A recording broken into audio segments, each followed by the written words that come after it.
with my first um, my first go live streaming. Uh, anyway, I'm going to be starting my streaming program. I'm going to be talking about a number of topics over the coming weeks and months. Um, I'm going to be getting things set up here. Um, yeah, let me move over this way. There, I think that's a little bit better. Okay. Um, Yeah, sorry about that. I'm getting used to the setup and getting used to doing this. Um, I'll be comfortable with it after I do it two or three times. Right now, I'm going to be starting off talking about Trump as he is a ready source of material. The guy is incredible. If he wasn't president, he would still be very entertaining. Unfortunately, he is president, so he's both entertaining and frightening. What he's doing to the country is uh, astounding. Um, but the what I've come up with, though, which I find I've told it to a number of people, and I usually get a bit of a chuckle out of it, is the idea that first of all, as you know, with the MAGA group and the far right, conspiracy theories have been a big thing for the past 10, 20 years or more.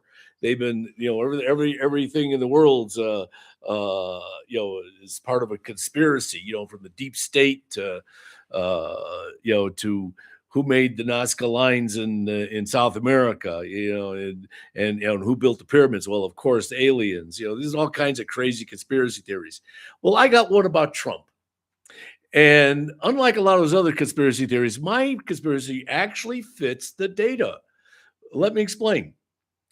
As you may know, Trump was a Democrat for many, many years until around 2008, 9, or 10. He decided to become a Republican.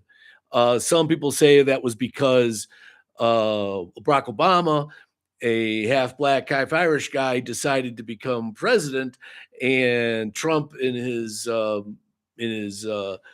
basic anti-black bias, decided he couldn't be in a party that had Obama as president. So he became Republican.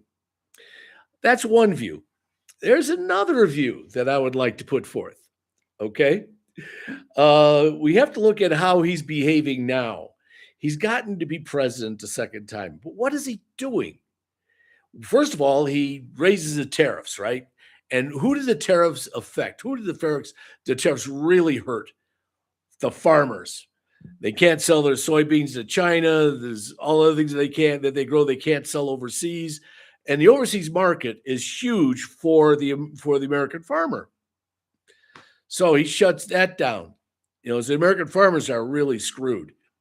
Then he shuts down USAID. Now, what is USAID? USAID is where the United States gives a lot of food to foreign countries. Okay, and this has all kinds of great goodwill around the world and all that. But who benefits financially from it? The farmers. Where does the United States government get the food? The United States government just go grab the food. The United States government has to buy the food from farmers.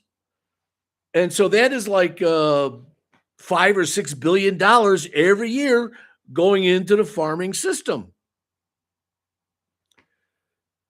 So again, who gets hurt when he shuts these down? It's farmers. Interesting. Aren't the farmers the most reliable bloc within the Republican Party? Haven't they been supporting the Republican Party for the past 40, 50, 60 years?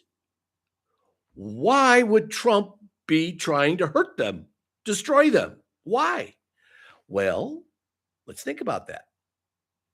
He's let's see, he's looking at a couple other things now. Okay, he stopped ACA, and he's trying to stop ACA and SNAP, food stamps. Well, who benefits from food stamps? Okay, poor people. They get the food stamps, they buy food. Wonderful. Who else benefits? The people who get food stamps, what do they do with them? They go to grocery stores and they buy groceries. Who gets the money from that? Well, the grocery store, of course.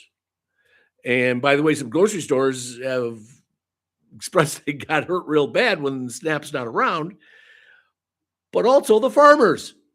Who is supplying the wheat for the bread they buy? Who's buying who's supplying the milk for the ice cream they buy? Who's supplying the potatoes for the potato chips they buy? All the things they buy come from products that were grown on farms. So in other words, the SNAP benefits benefit the farmers. Now, here's what most people don't know is that food stamps was created originally by FDR. I think it was 1938 or 39.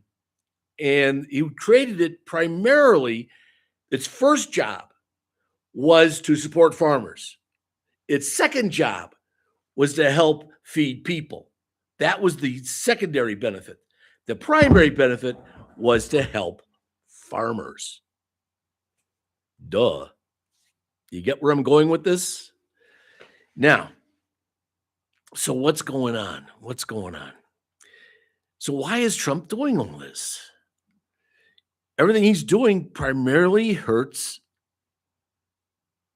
farmers and rural people. Even like with ACA, okay, shutting down the ACA or taking a lot of money out of the ACA. Well, that's going to cause a lot of hospitals to close. Who's that going to hurt? Well, a lot of people and a lot of poor people. But it's going to affect the rural poor more than it's going to affect the urban poor. Why is that? If a hospital in Chicago shuts down, there are other hospitals within a mile or two. There's going to be alternative hospitals there. If a person doesn't have SNAP benefit, doesn't have food stamps in a city, that person is more likely to have friends and relatives or even churches close by and other food programs to help them get by. They'll have more resources. Why? Because they're in a city, and cities just have more resources. Now, on the other hand, if a person is in a small town of 1,000 people, they don't get food stamps. They don't have anybody else to go to. If their hospital shuts down, they may not have one within another 50 miles, 100 miles. So they're what's called screwed. So who's getting hurt more? The rural voter who voted Republican or the urban voter who more likely voted Democrat? I would have to argue that it's rural Republican that's getting hurt more. And we can go down to issues down and down and down. Who's getting hurt? And it's Democrats. I mean, it's Republicans are getting hurt, not the Democrats. And that is, that's crazy. And so that's where my conspiracy theory comes in. My conspiracy theory is that Trump is actually a deep, deep Democrat mole into the Republican Party whose objective and purpose and goal is to destroy the Republican Party. And right now, if you look at the polls, and if you look at, and now here's another thing, okay, the polls are going down. That happens with politicians all the time. But what do politicians normally do when polls go down? They back up a program, and that program turns out to be very unpopular. Most politicians will reverse themselves because what they did was unpopular. So they want to reverse. They want to get out of that trap. Trump doesn't do that. He doubles down. Look at what happened when Renee Nicole Good was murdered in Minneapolis, and by a crazy ICE agent. What happened? Now, normally, when these kinds of things happen, and these kinds of things happen periodically throughout the country all the time, They don't make the news, big news, all the across the country. They're usually end up being little local news bits. But a cop does something, bad, and he hurts a family. He hurts somebody real bad. And normally what happens? Well, the chief of police, the mayor, uh, other administrators in charge, they'll normally cut bait. They'll just say, "Hey, that policeman, he went beyond rules, went beyond orders. He didn't follow protocol. He didn't follow his training." What they do is they throw that policeman under the bus. Whether or not he deserved it, that's beside the point. They throw him under the bus. Because why? Because they don't want to be painted with that. They don't want to have that horrible incident redounding back on them and their reputation. Why? Because they have another election to run in. So, what does Trump do?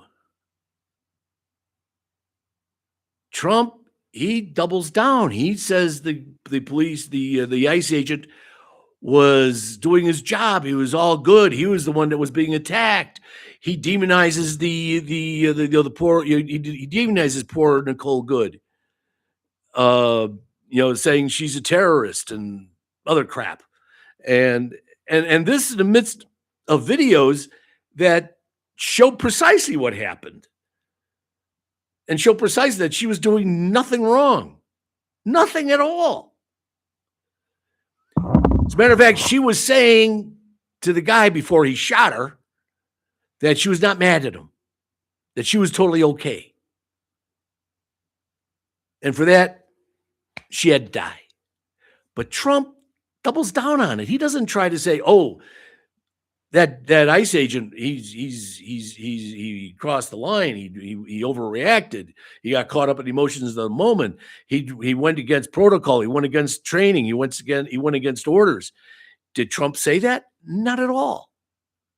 He didn't act like a normal politician. And so now people are angrier now than they were before he started talking. So why would he do that? Well, he could do it for a couple of reasons. One, he could do it because he's extraordinarily stupid. That's one theory. The other theory is that he's actually a deep Democrat mole in the Republican Party trying to destroy the Republican Party. Okay. I don't know. That conspiracy theory tickles me. I love it. Now, I use it as a joke. I do not really mean to put that forth in all sincerity. Yet, it actually fits all the data. It fits what he's actually doing. It fits what he has done in the past. Like, for instance, another thing. Okay, Trump becomes the president, right? Who is he mostly attacking? He's mostly attacking other Republicans. He's attacking, Cassidy down in Louisiana and Cooper in North Carolina. He's attacking Republicans across the country more than he's attacking Democrats. I mean, go figure. Normally, the people of one party attack the people of the other party. Democrats attack Republicans. Republicans attack Democrats. And and when that happens, everything is right and good with the world because everybody's acting normal. But Trump doesn't act normal. He's not even close to acting normal. And so he goes and he attacks other Republicans. He gets them primaried. I mean, somebody who's been in office for a decade or a decade and a half, like Cassidy down in Louisiana. And what does he do? He attacks him and he endorses a challenger to him, which is, by the way, just for everybody who doesn't know this yet, Louisiana is a lock to have a Democratic senator in November. that's a given. That's gonna happen. I'm going to be in the future. I'm going to be having a video as a stream on how I see the Democrats getting 56 to 58 seats in the Senate. I take a very different approach than Silver or Cook or Let's Talk Elections. I take a very different approach to my analysis. Hope you might find that interesting. But it's solid analysis. At least I think so. If it's not, it'll be streaming, and you could put in your 2 cents and try and persuade me and convince me that I'm wrong. Which, if you could do that, I'll gladly change my opinion on some races. I have no problem with that. I have no problem changing my mind. Anyway, this is going to be the end of this stream, and it's been fun. This is a lot easier than I had anticipated it to be, and a lot more. And I think for me, it's somewhat enjoyable because it allows me to pontificate on things and just stream my thoughts on various things. And like this one here, it allows me to talk about Trump's possibility of being a Democrat deep mole. Actually, I really don't think so. I hope you got that. This is all in jest. Although it fits the facts, no, the guy's a bona fide idiot. Which brings up another idea, which is because there's a misalignment of some kind. He is really an idiot. He's really stupid. He's really grandly ignorant on a huge scale. Yet he does these very precise actions. Why? Is it him, or is there somebody behind him that is pulling the strings? And that's what I kind of suspect. I suspect that there's some people behind him that are pulling the strings. He's just a puppet getting up there and, spouting words. And the fact that they're inconsistent from one moment to the next, he'll say one thing one moment, and the day before he said something that was the exact opposite.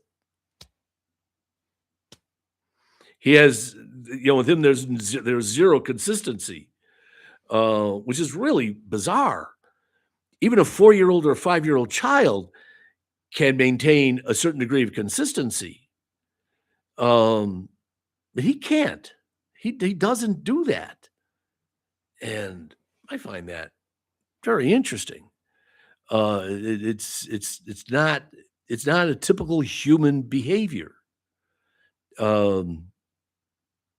And so therefore I suspect that there's actually people who are behind him, who are actually pulling the strings. And that's why despite his health situation, despite all of the indications that he really is not competent to be president, why the people who are in the White House with him right now, none of them are actually thinking about or hinting at doing doing the 25th Amendment on him. That's not going to happen.